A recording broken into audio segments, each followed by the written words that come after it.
Bueno, las ideologías políticas son un conjunto de doctrinas que le proporcionan a la gente una cosmovisión sobre lo que debe ser la sociedad y lo que debe ser el Estado y la forma como los seres humanos pueden, digamos, resolver sus conflictos y sus diferencias en torno a principios, a intereses que configuran propiamente una ideología. Entonces, una ideología es como una especie de mapa para interpretar la realidad política y para orientar a las personas en uno u otro sentido. Esos sentidos pueden ser, digámoslo, la derecha o la izquierda, básicamente.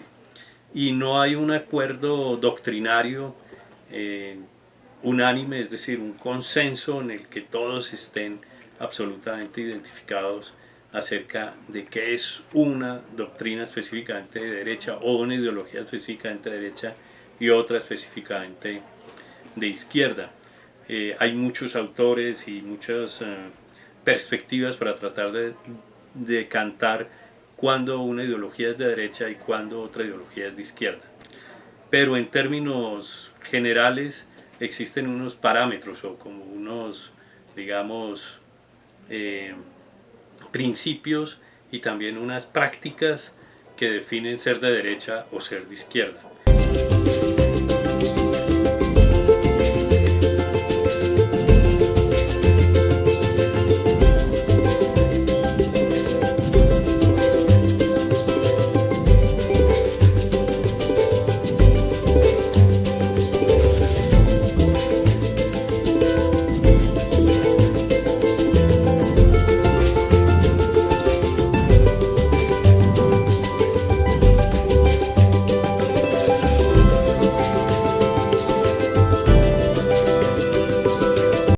Entre ellas podríamos decir que la derecha es fundamentalmente una ideología que está sustentada en el orden, la autoridad, la jerarquía, la seguridad, y en esa medida tiende a ser siempre una ideología defensora de lo existente o del statu quo, es decir, es una ideología que conserva, por eso a veces la derecha siempre está muy bien expresada por los partidos conservadores, conserva unas tradiciones y unas jerarquías y unos principios que son básicamente los que tributan sentido a la autoridad, al orden y a la seguridad. En Colombia, digamos que estas ideologías de derecha están hoy expresadas fundamentalmente por el Centro Democrático, que trata como ideología de tener el mayor número de apoyos ciudadanos, entonces por eso no se define de derecha, sino que utiliza la palabra y el eufemismo centro y también democrático para no ser, digámoslo, tan claro en el lenguaje político, en el sentido de que la democracia y la derecha siempre han tenido muy fuertes tensiones, justamente porque la democracia predica fundamentalmente la libertad y la igualdad.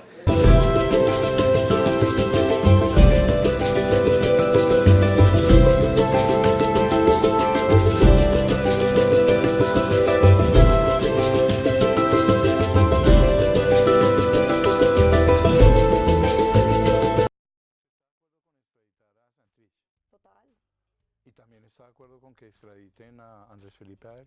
No. ¿Cómo es eso? ¿Cómo es eso? Muy fácil, mire. El uno es un criminal de lesa humanidad que delinquió después de haber firmado unos acuerdos. Y lo que me parece con Andrés Felipe Arias es que es un tipo que no se robó un solo peso, que está en la cárcel por un delito rarísimo que se llama celebración indebida de contratos. Y que es que peculado si usted, por apropiación a favor de terceros. Peculado por apropiación 76.000 personas que se apropiaron de los recursos, Martín. a favor de terceros. Él no se robó nada. 76.000 personas.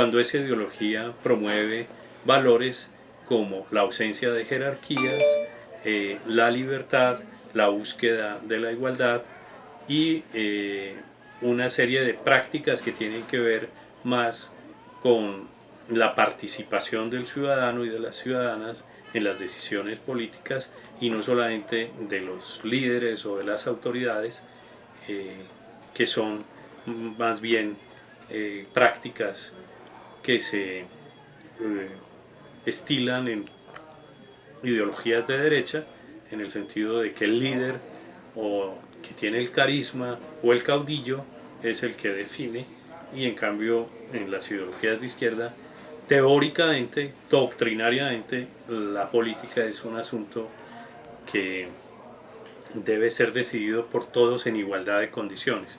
Digo teórica y prácticamente porque también en la izquierda se dan el caudillismo y los líderes autoritarios, etc.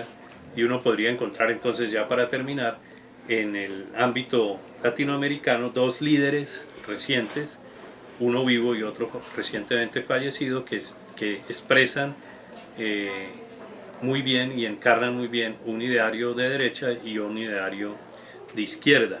Esos líderes serían a la derecha Álvaro Uribe Vélez y a la izquierda Hugo Chávez.